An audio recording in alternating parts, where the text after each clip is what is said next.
नमस्कार दोस्तों, आपका स्वागत है अपने YouTube चैनल PFP में। आज हम LNT के बारे में बात करने वाले हैं। पिछले कुछ दिनों से स्टॉक में ज़्यादा मूवमेंट देखने को नहीं मिल रही है। स्टॉक ना ही ज़्यादा ऊपर जा पाता है और ना ही ज़्यादा गिरावट दिखाता है, लेकिन फिलहाल LNT ने अपनी चाल बदल दी है। एक इंपॉर्टेंट सपोर्ट है जो कि टूटता हुआ नजर आ रहा है, जो कि दर्शा रहा है कि स्टॉक में आगे आने वाले दिनों में हमें गिरावट दिखाई दे सकती है। तो क्या इस गिरावट से बचने के लिए स्टॉक में बिकवाली करनी चाहिए? क्या सब कुछ बेचकर निकल जाना चाहिए या नहीं? इसी के बारे में आज हम बात करेंगे। लेकिन उससे पहले अगर आपने चैनल को सब्सक्राइब नहीं किया है तो प्लीज सब्सक्राइब कीजिए। कुछ बेहतर जानना चाहते हैं, कुछ बेहतर सीखना चाहते हैं, स्विंग ट्रेडिंग के रिकमेंडेशन पाना चाहते हैं तो एज अ मेंबर हमें ज्वाइन करने के बारे में सोच सकते हैं।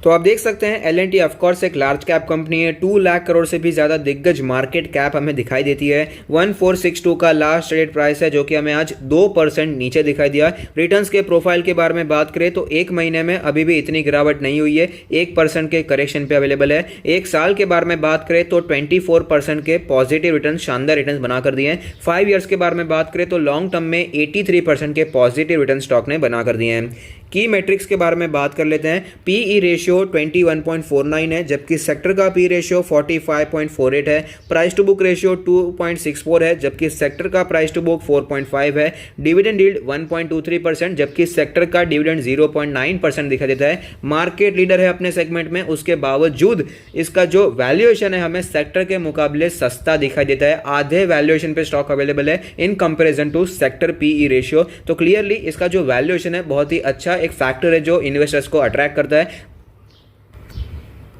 पिछले कुछ महीनों में स्टॉक कुछ ज़्यादा ही भाग चुका है, कुछ 850 के लेवल से 1550 तक पहुंच चुका है। उसके बावजूद इसका जो वैल्यूएशन है अभी भी अट्रैक्टिव दिखा देता है। 20 के आसपास का पी रेशियो चलता हुआ नजर आता है और इसका जो डिविडेंड है वो भी काफ़ी अट्रैक्टिव है। कंपनी के बारे में बात करें तो ऑफकोर्स हम सभी को पता है इंफ्रा कंपनी है, कंस्ट्रक्शन कंपनी दिखाई देती है। अब फाइनेंशियल ट्रेंड के बारे में बात कर लेते हैं, क्योंकि जनरली इंफ्रा कंपनी में, कंस्ट्रक्शन कंपनी में अगर आप देखेंगे तो आपको पता चलेगा कि उसमें बहुत ही ज़्यादा वॉलेटिलिटी होती है। प्रॉफिटेबिलिटी आपको ग्रेजुअल ग्रोथ कभी भी नहीं दिखाएगी। मोस्ट ऑफ द कंपनी की बात कर रहा हूं, हर कंपनी की बात नहीं कर रहा। कि उसका रीजन है क्योंकि इंफ्रा कंपनी ज्यादातर डिपेंडेंट होती है गवर्नमेंट पर। इंफ्रास्ट्रक्चर पूरा सेक्टर ही गवर्नमेंट पर ज्यादा डिपेंड होता है। गवर्नमेंट कितना खर्चा करने वाली है उसके हिसाब से कंपनी का प्रॉफिट निकलता है। कई बार कुछ कंपनी का प्रॉफिट बहुत ही निकलता है एक साल, लेकिन दूसरे साल बात करें तो कुछ प्रॉफिट नहीं, कुछ रेवेन्यू नहीं। लेकिन LNT एक कंसिस्टेंट परफॉर्मर रहा है, कंसिस्टेंटली इसका रेवेन्यू बढ़ रहा है, उसका प्रॉफिट हमें बढ़ता हुआ नजर आता है। रेवेन्यू के बारे में बात करें तो 1.11 लाख करोड़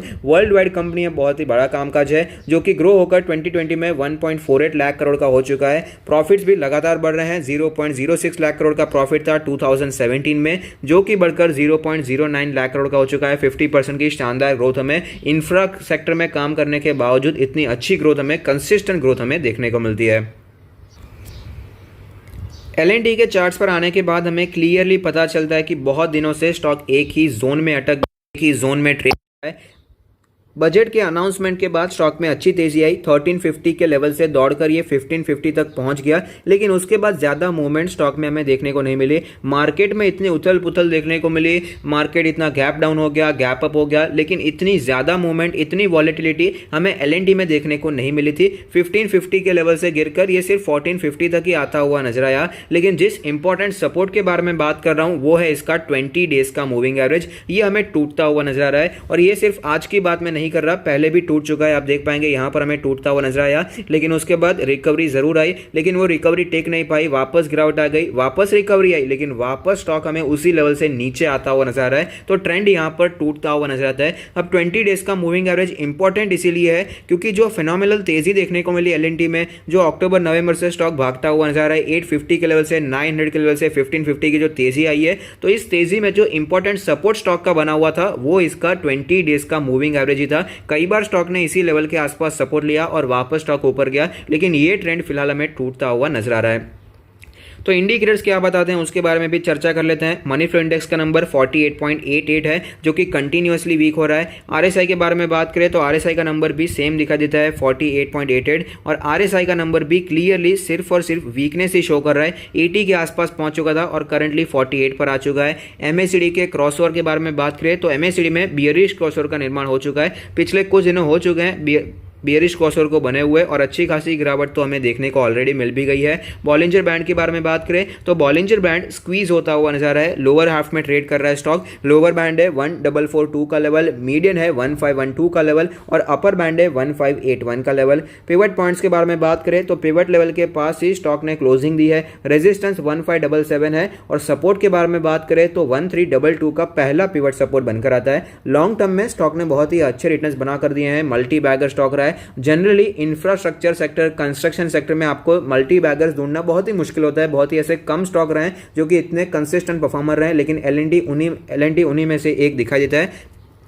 मार्केट लीडर होने के बावजूद आप देख पाएंगे कई बार इसमें शानदार गिरावट हमें दिखाई देती है, बहुत ही ज़्यादा वॉलेटाइल स्टॉक रहा है।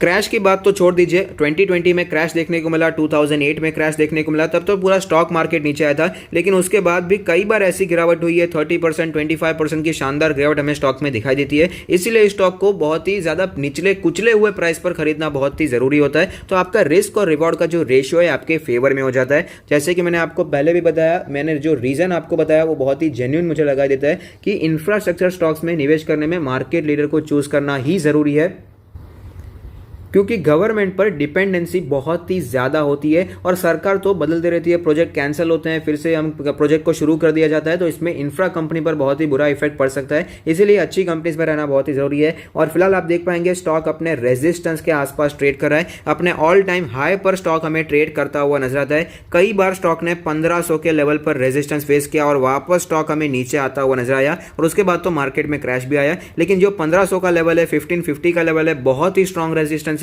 ये लेवल से कई बार स्टॉक में हमें ऊपर के लेवल से प्राइस रिजेक्शन देखने को मिल जाता है।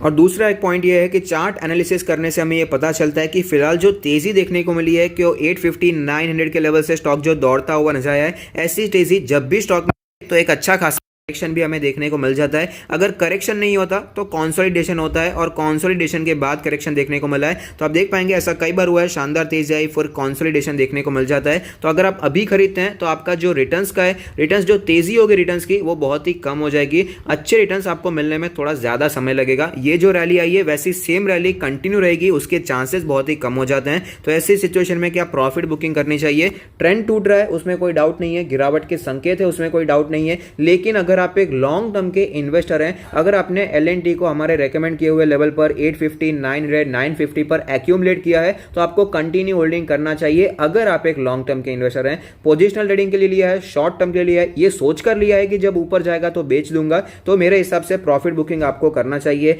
1500 का लेवल बहुत ही अच्छा है और करंटली स्टॉक कुछ ज्यादा नीचे नहीं चल रहा, 1463 का करंट मार्केट प्राइस है। अगर आप प्रॉफिट बुकिंग करना चाहें तो करंट मार्केट प्राइस पे करने के बारे में सोच सकते हैं। अभी भी स्टॉक में ज्यादा गिरावट नहीं हुई है, उसका रीजन है क्योंकि अभी भी स्टॉक अपने रेजिस्टेंस पर ट्रेड कर रहा है, अभी भी इतना ज्यादा जोर से प्राइस रिजेक्शन हमें देखने को नहीं मिला। और अगर कोई ज़्यादा गिरावट हो जाती है, स्टॉक वापस 1300 1200 तक आता हुआ नजर आता है, तो घबराने की बजाय एक लॉन्ग टर्म के इन्वेस्टर्स को अपने पर्सपेक्टिव से देखना चाहिए और फिर से स्टॉक में एक्यूमुलेशन करने के बारे में सोचना चाहिए, क्योंकि लॉन्ग टर्म में ऑफकोर्स इंडिया में अभी भी इंफ्रास्ट्रक्चर की बहुत ही ज़्यादा ज़रूरत है और एल&टी के बिना इंफ्रा में ग्रोथ नहीं होने वाली, ऐसा मेरा मानना है। आपका क्या मानना है आप मुझे कमेंट बॉक्स में ज़रूर बताइएगा। तो अगर आपको वीडियो पसंद आता है तो लाइक कीजिए, शेयर कीजिए, कमेंट कीजिए, सब्सक्राइब कीजिए और मुझे मोटिवेट कीजिए। Thank you, stay happy, happy investing.